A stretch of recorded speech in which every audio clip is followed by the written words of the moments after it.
Bonjour à tout le monde. Alors je suis très heureux de vous retrouver pour une nouvelle série de podcasts que je vous propose.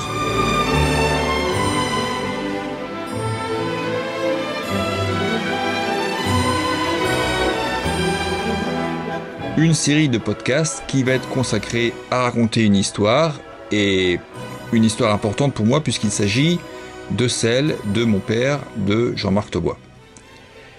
Et puis en réfléchissant, je me suis dit que plutôt que de faire une simple biographie de sa vie et de son ministère, il serait beaucoup plus intéressant de replacer son histoire dans une dynamique spirituelle plus vaste, qui a donné sens à ce ministère un peu hors norme qui était le sien. Une dynamique initiée par des hommes qui l'ont précédé et qui, directement ou indirectement, lui ont transmis un dépôt spirituel qu'il faut en tout cas connaître pour bien comprendre la vie de Jean-Marc Taubois. J'ai donc estimé qu'il fallait raconter également la geste de ces hommes qui ont précédé mon père ou qui ont été ses aînés dans une sorte de saga qui va courir sur plusieurs épisodes. Une saga qui se déroule sur environ 150 années et qui n'a en fait jamais été véritablement racontée à ce jour. Alors je me souviens que nous tous dans la famille, nous avons pressé mon père de son vivant donc de mettre par écrit cette histoire, ce qu'il a refusé de faire, alors pour un certain nombre de raisons qui ne nous intéressent pas dans le cadre de cette série ici.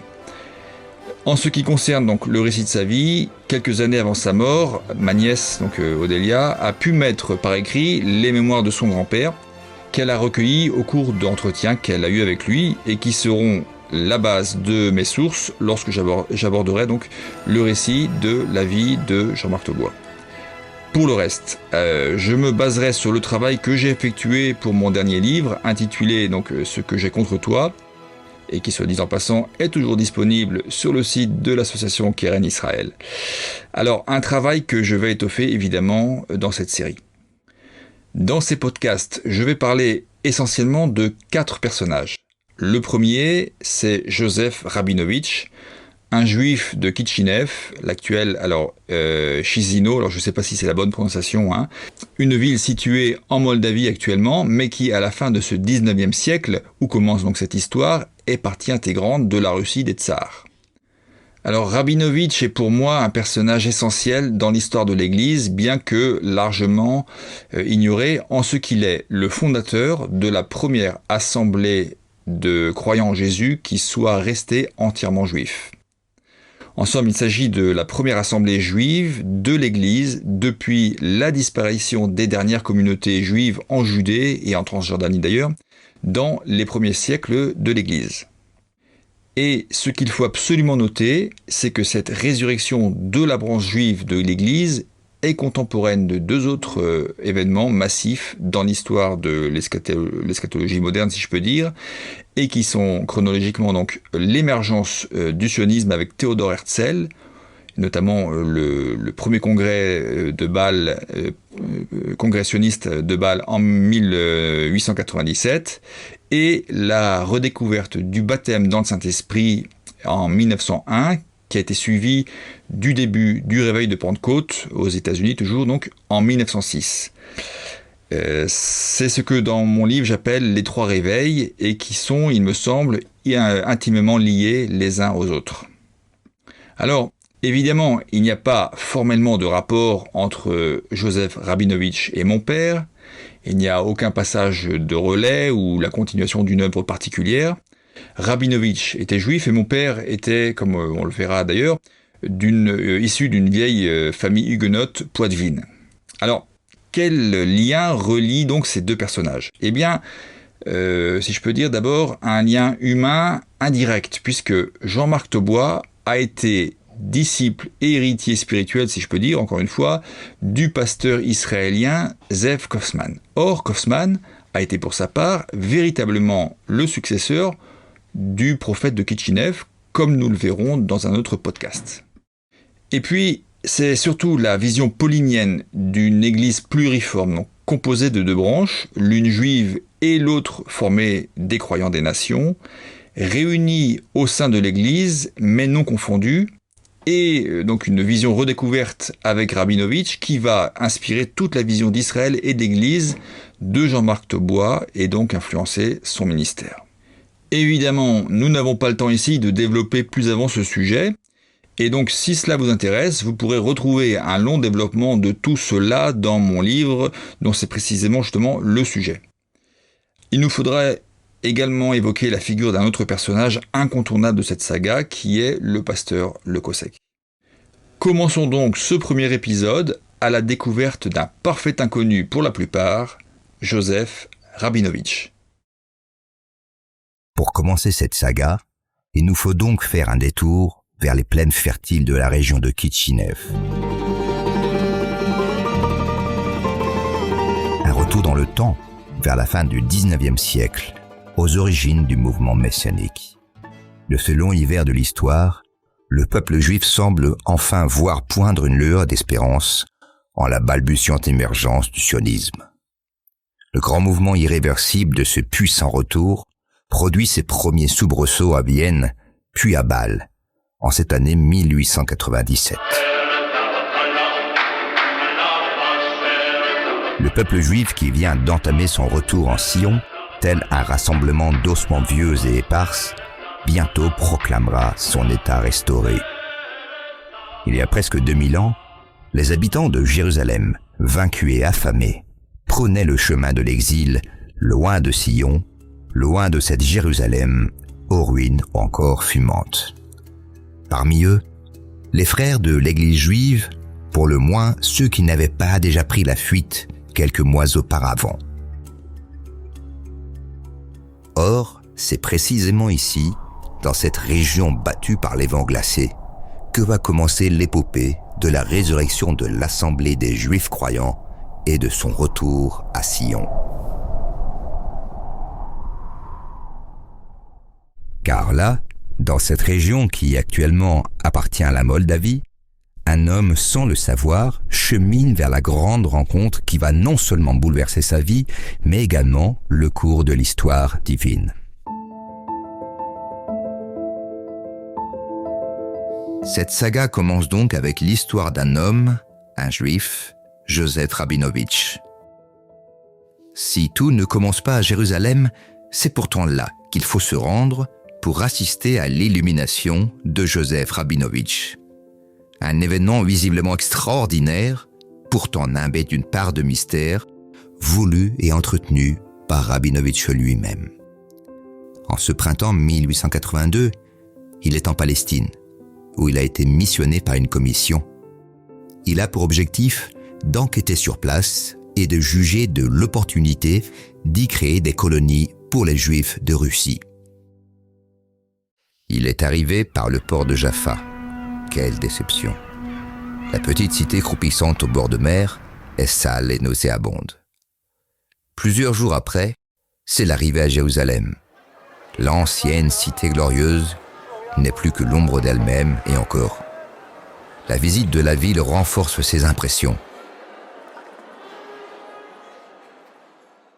Les conditions de vie de la communauté juive sont sordides. Le pouvoir ottoman fait tout pour humilier cette population par toutes sortes de mesures discriminatoires. Rabinovitch passe son premier soir de Shabbat au Kotel, le mur occidental. Là, rassemblé pour la prière avec les autochtones, il est victime de la vanité des musulmans. Insultes, jets de pierre, menaces, l'ordinaire dramatique des Juifs de Palestine. Dans de telles conditions, impossible d'imaginer, pense-t-il, une émigration des Juifs depuis le reste du monde et de l'Europe de l'Est en particulier. Ce voyage mettra à bas toutes ses espérances sionistes, du moins pour de longues années. En cela, il se démarquera de Herzl, déclarant quelque temps après son retour à Kitchinev que seul Jésus dans sa parousie pourra vaincre la domination et l'hostilité des Ottomans.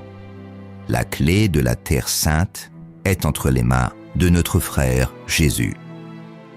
Pourtant, comme nous le verrons, il envisagera à nouveau un transfert de son œuvre à Jérusalem quelque temps avant sa mort. Il s'agira d'une donnée essentielle que peu de ses biographes ont pris en compte. Pour l'heure, Rabinovitch est à Jérusalem, au sommet du mont des Oliviers, d'où il contemple la ville sainte. Que se passe-t-il dans le cœur de ce juif racidique, en peine de la misère de la vie de ses frères, et qui sent au tréfonds de son âme que le vent de l'histoire est en train de se lever? Qu'il sent son souffle, venant des extrémités de la terre, et c'est ici, exactement où il se trouve à cet instant, que convergent ces coulées insaisissables.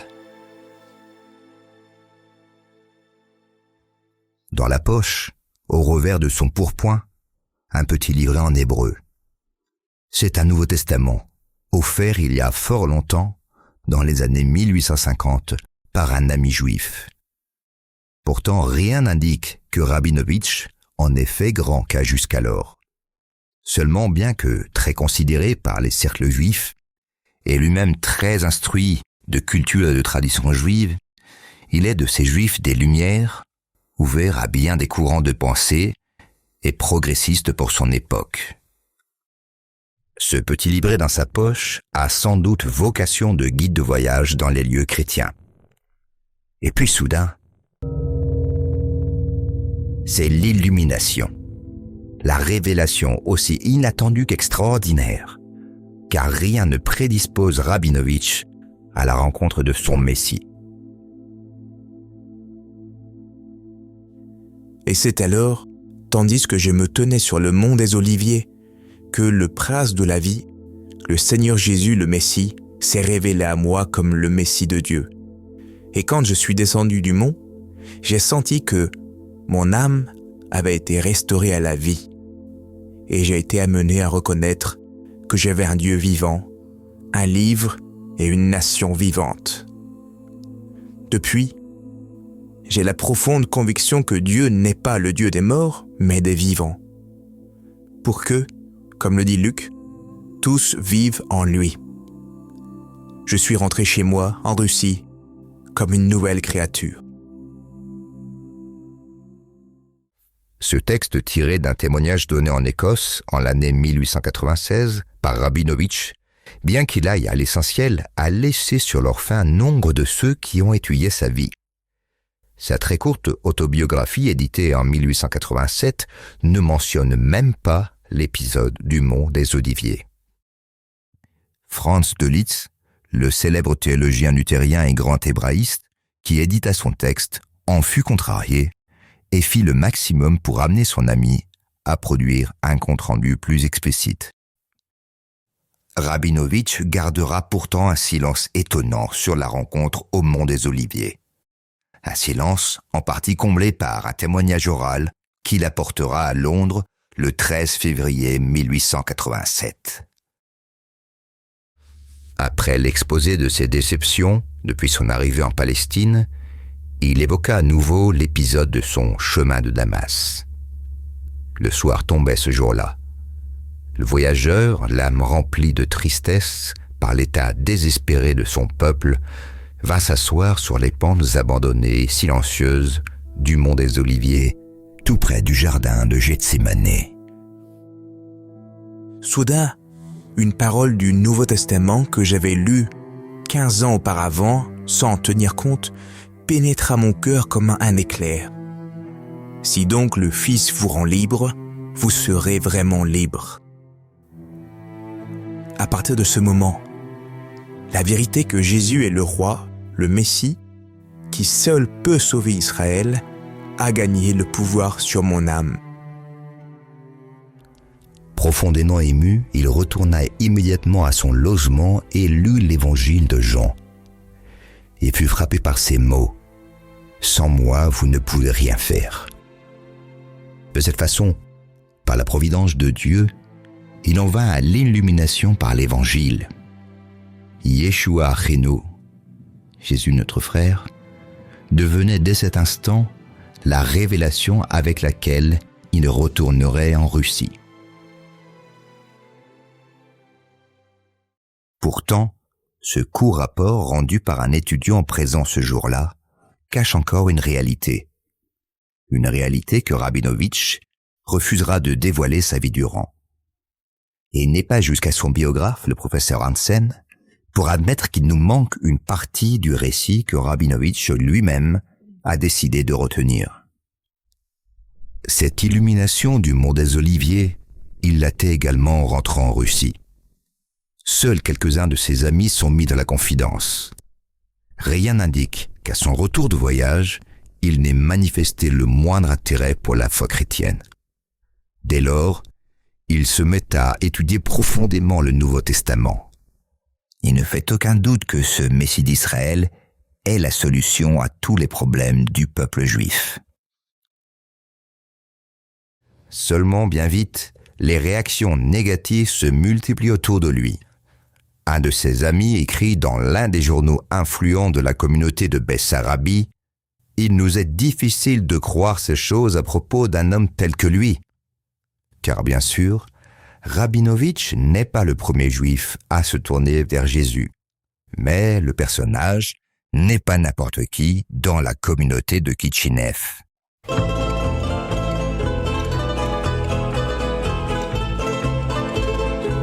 Rabinovitch était né en septembre 1837 à Rezina dans une famille de juifs chassidiques. C'est son grand-père qui est chargé de son éducation et qui lui transmet l'amour pour la Torah, le Talmud et la tradition d'Israël. À 6 ans, le jeune Joseph est capable de réciter tout le cantique des cantiques. À 8 ans, il déclame devant l'assemblée lors de la fête de Sukkot l'ensemble du traité Sukkot du Talmud. Les études l'absorbent à tel point qu'adolescent, il délaisse ses camarades et leurs amusements. Cependant, dans sa 16e année, sa foi orthodoxe est ébranlée par les influences d'un courant de pensée venu d'Europe centrale, la Haskalah. Ce courant de pensée, influencé par le mouvement des Lumières, commence un lent travail de sape dans l'esprit du jeune Joseph quant au caractère sacro-saint de la pensée chassidique et de la véracité de ses interprétations de la Torah.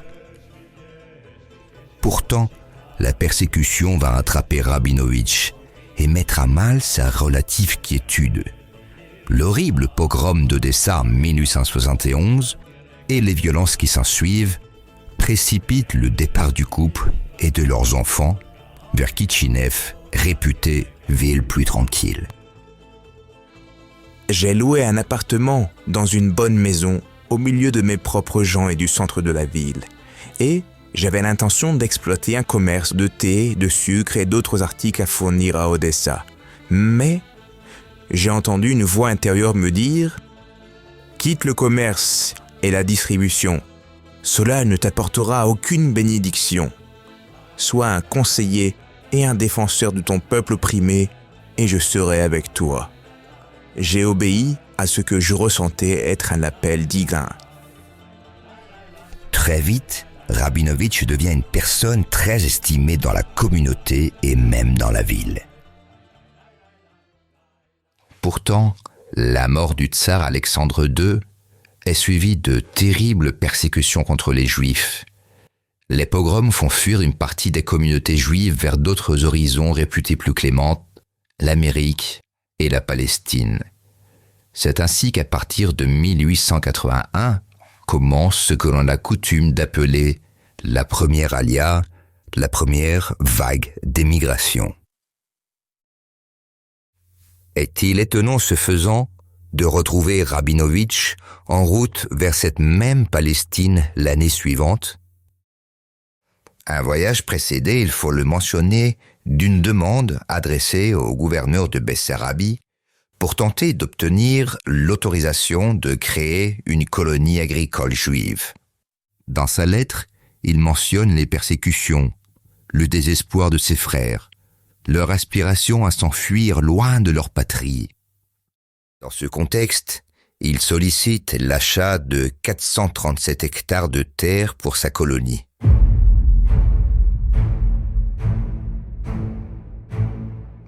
En février 1882, la réponse lui parvient par retour du courrier. Demande rejetée sans aucune justification. Quelques mois plus tard, Rabinovitch voguait à destination de Jaffa. Son objectif ?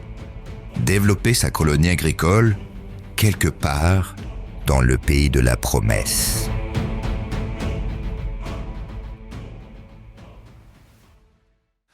Le 20 janvier 1883, l'accusation suivante s'étale donc dans les pages du Hamlitz, périodique juif de Kitchinev. Il nous est difficile de croire ces choses à propos d'un homme tel que lui. Il proclame avec zèle l'enseignement stupide selon lequel la seule solution de la question juive est que les Juifs acceptent la doctrine luthérienne. Rabinovitch dément. Il n'a aucun rapport de type missionnaire avec les congrégations chrétiennes de la région. Il rencontre, il est vrai, Delitzsch et puis Rudolf Faltin, pasteur de l'église luthérienne de Kitchinev, une congrégation créée pour les soldats luthériens de l'armée russe.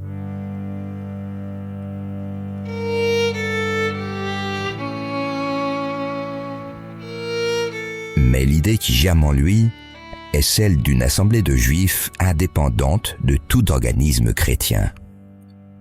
Pourtant, Rabinovitch n'entend pas se couper de ses frères non-juifs, bien au contraire. En cette année 1883, les contacts et les rencontres se multiplient. On vient d'Allemagne, d'Angleterre, d'Écosse, pour rencontrer le rabbin juif croyant en Jésus, bien qu'il n'ait jamais été institué rabbin dans le judaïsme. Les représentants de la British Society reconnaissent la visitation divine qui a conduit à l'émergence de la branche hébraïque de l'église chrétienne à Kitchinev.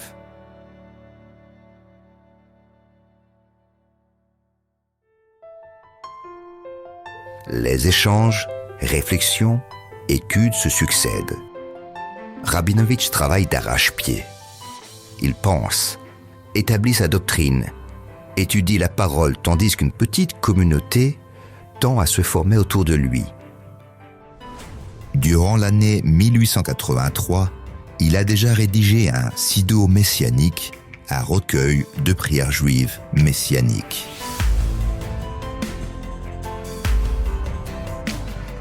L'année 1884 marque véritablement la naissance de l'Assemblée israélite de la Nouvelle Alliance de Kitchinev.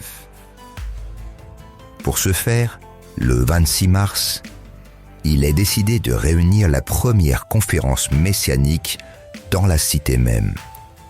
Elle rassemble, outre la toute nouvelle Assemblée messianique, les représentants juifs du mouvement des chrétiens hébraïques et bien sûr des frères de la gentilité, des luthériens, des représentants de la British Society.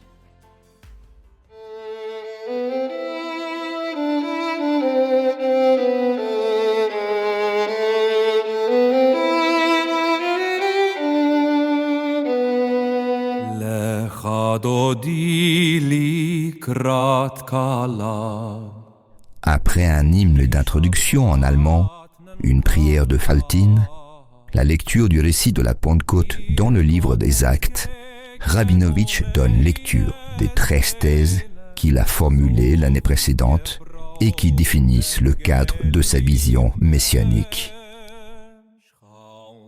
Thèse explicitée peu avant la conférence par la rédaction de 12 articles de foi du mouvement messianique.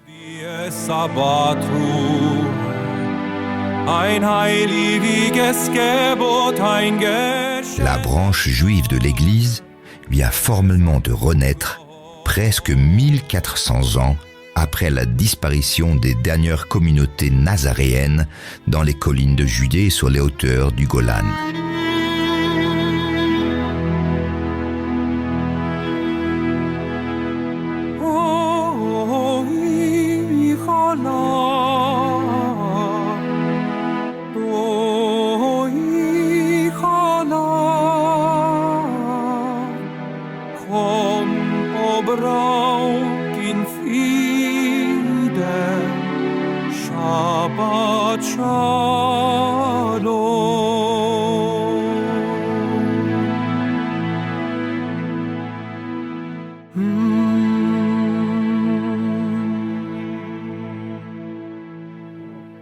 elle vient de réapparaître dans la galoute, l'exil, dans une région tout aussi tourmentée que la Judée au 7e siècle. Une renaissance formelle, mais aussi officielle, puisque le 4 novembre de cette même année 1884, Rabinovitch reçoit du comité de censure, et au nom du ministre, une autorisation officielle de diffuser ses écrits en Russie. Mais bien plus encore, car le 24 décembre de l'année 1884, la communauté de la Nouvelle Alliance reçoit l'autorisation d'ouvrir sa propre synagogue et d'élire son propre rabbin. C'est une immense et double victoire pour Rabinovitch.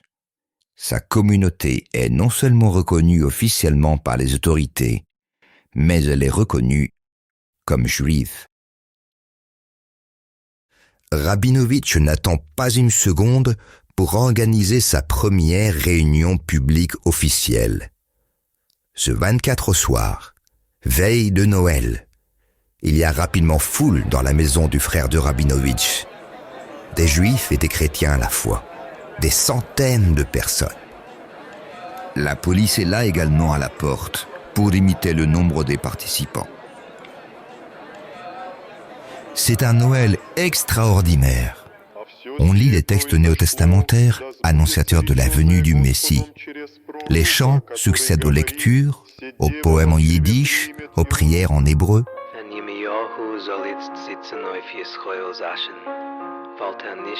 Et puis, vient le sermon de Rabinovitch. En quoi cette nuit est-elle différente de toutes les autres nuits? L'Assemblée juive de Kitchinev peut aborder cette année nouvelle sous les meilleurs auspices.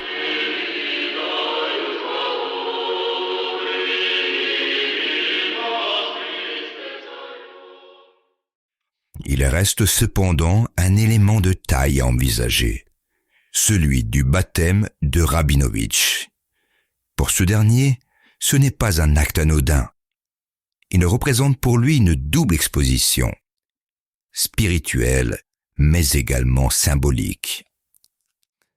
Car Rabinovitch est à présent très exposé dans le protestantisme occidental.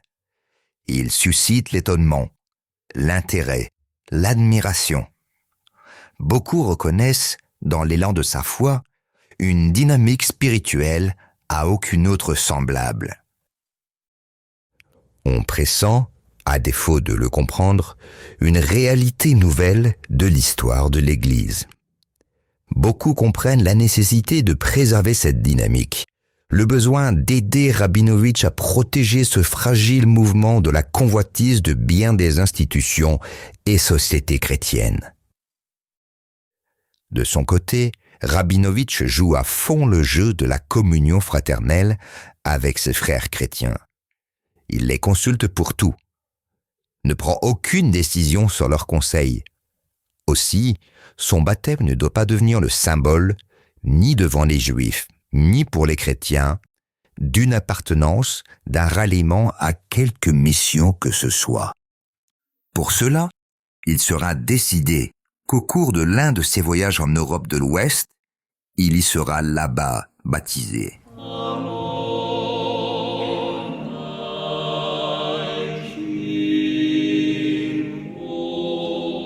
Le 24 mars 1885, c'est chose faite en l'église bohème luthérienne Bethléem à Berlin.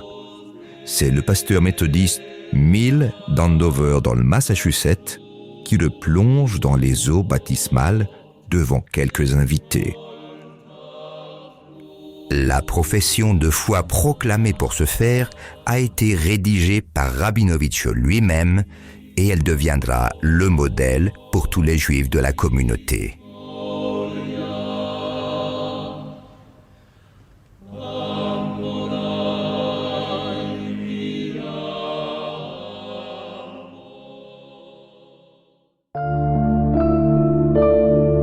Pendant 15 années, la communauté persévère dans la voie tracée par son fondateur. Elle vit au rythme des fêtes juives, de la célébration des Shabbats et des cérémonies de circoncision. En mai 1890, Joseph Rabinovitch pose la première pierre de ce qui va devenir le nouveau lieu de culte de l'Assemblée que les congrégations européennes appelleront le Somersville Memorial Hall et qui est financé par l'Église libre d'Écosse. Le 15 décembre de la même année, le bâtiment, la Beth Tefila, la maison de prière, est enfin mis en service.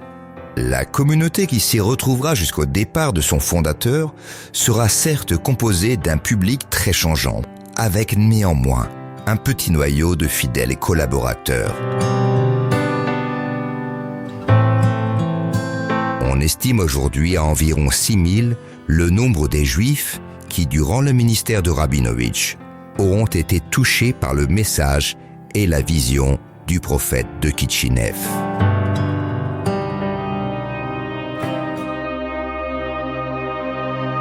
Les années s'ajoutent les unes aux autres avec leur lot d'épreuves, mais aussi les joies de l'œuvre accomplie.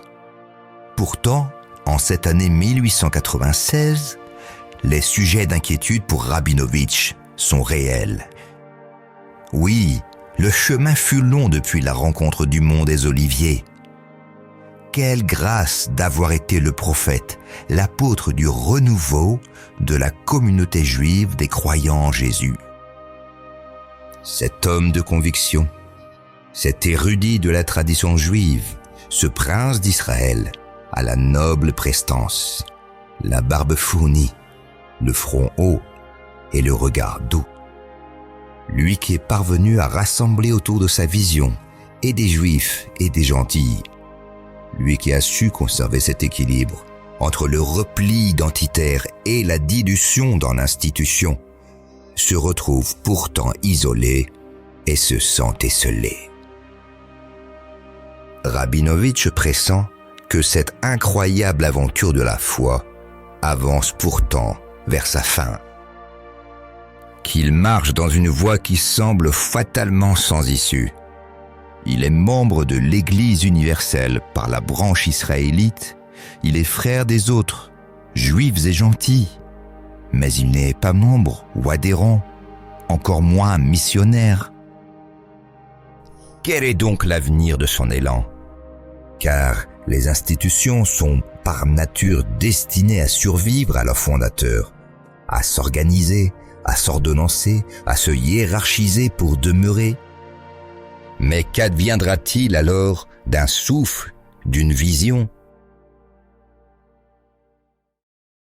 Rabinovitch est seul, désespérément seul, sans successeur, sans remplaçant.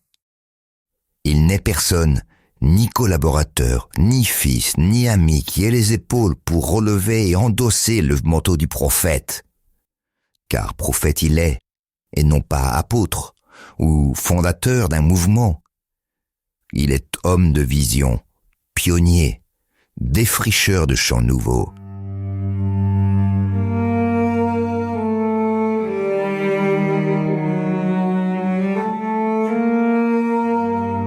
Ai-je été trop vite ? Ai-je négligé de préparer la transmission ? Ai-je commis une erreur, une faute ? Non, non, Joseph, car les voies de Dieu ne sont pas celles des hommes. Dieu voit au-delà, beaucoup plus loin, infiniment plus loin. Tu n'es que les prémices, celui qui sème avec des larmes pour que d'autres moissonnent. D'autres, un autre.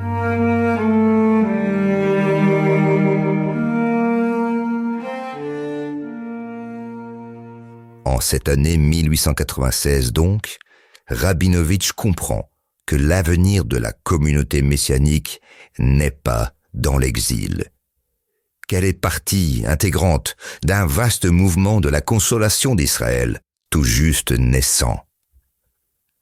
D'un souffle, un souffle irrésistible qui revient vers Jérusalem. Jérusalem, Le mont des Oliviers, oui. Et la roue, le Messie révélé dans sa gloire à son serviteur. C'est la deuxième illumination de Rabinovitch. C'est à Jérusalem que doit s'établir la communauté juive. C'est là qu'elle sera source de bénédiction pour tout le peuple. Qu'elle accomplira sa course, sa vocation. L'exil est une malédiction et le retour à Sion une résurrection d'entre les morts. Rabinovitch se remet au travail. Il faut organiser le transfert de la communauté de la Nouvelle Alliance à Jérusalem. Il veut y bâtir une école et un centre pour la jeunesse destiné à la formation de ceux qui, grâce à ma prédication, seront convaincus de la divinité du Messie et de son apparition glorieuse. Il faut les équiper, les rendre capables d'amener d'autres Juifs au salut en Yeshua du sein de l'État-nation d'Israël qui va renaître. Car si, pour l'heure, la Palestine est dominée par les Ottomans, en attendant un autre temps, l'Assemblée messianique y sera protégée de l'influence des institutions chrétiennes. Car Rabinovitch veut voir les jeunes de sa communauté être libérés des vieux dogmes et vieilles théologies de la tradition de l'Église uniforme. Il faut les ouvrir à l'histoire ancienne d'Israël, ainsi qu'à l'avenir glorieux qu'Hachem veut pour la nation juive.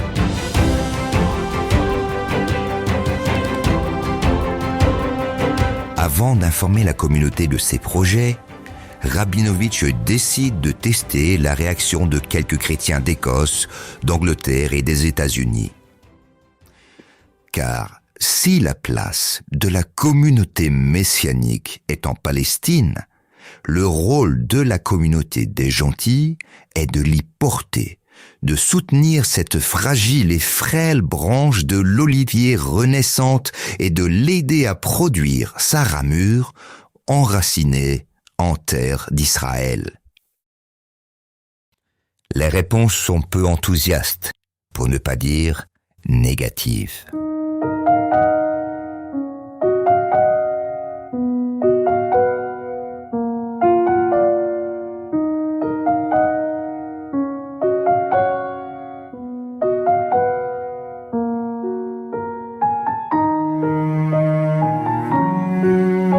Une fois de plus s'exprime la solitude du prophète, dont la vision novatrice se heurte à l'étroitesse des schémas et des structures. Il y a là trop à appréhender, trop de bouleversements, de remises en cause. Une communauté messianique bouscule, décontenance, ébranle la théologie.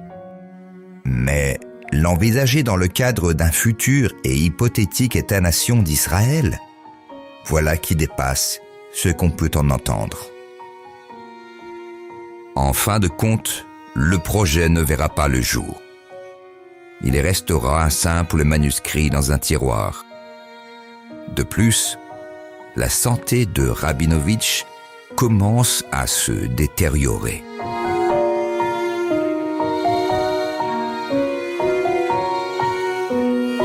Au cours de l'automne 1898, il est atteint de paludisme et s'affaiblit rapidement.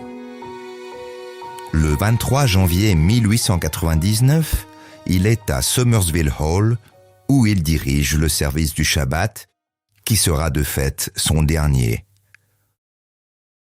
Le lendemain, il part accompagné de son fils Peter et de sa fille Sarah pour la ville thermale de Merano en Italie. Il est de retour quelques semaines plus tard à Kitchinev où il est censé garder le repos total pour un mois. Mais à nouveau son état se dégrade.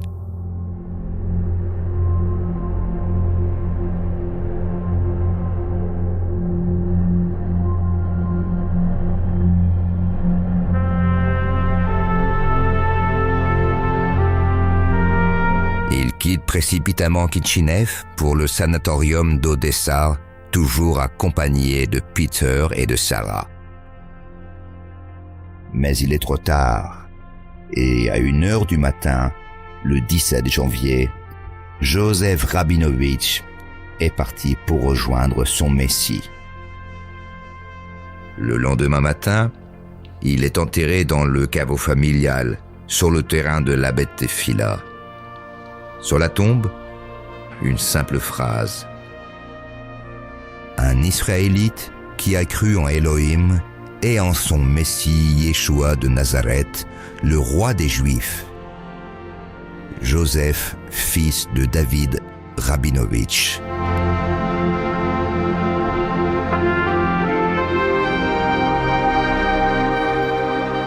La mort du prophète de Kitchinev marque par la même occasion celle de la communauté de la Nouvelle Alliance.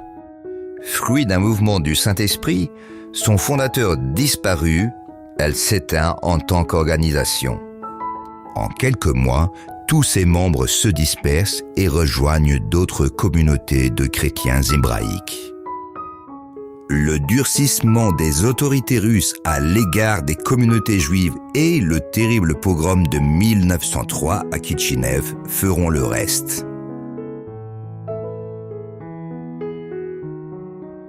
La question de l'échec de l'œuvre de Rabinovitch a beaucoup remué les esprits, en particulier ceux de ses biographes. Comment expliquer cette fulgurance dans le surgissement et l'évanouissement de la communauté juive ?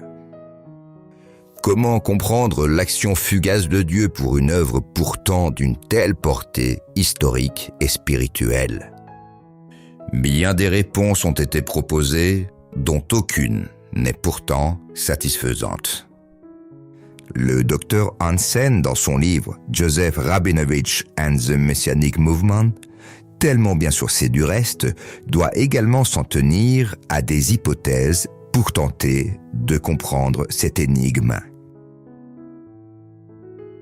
Des énigmes qui, comme nous l'avons vu, émaillent la vie du prophète.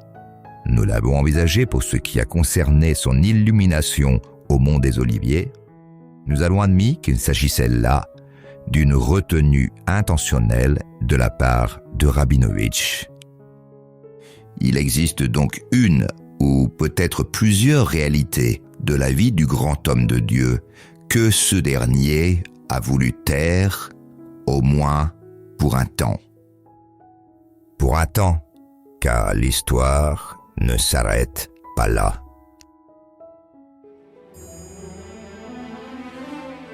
Mais cela, vous le découvrirez en écoutant le prochain podcast qui racontera la vie de Zeev Kaufman.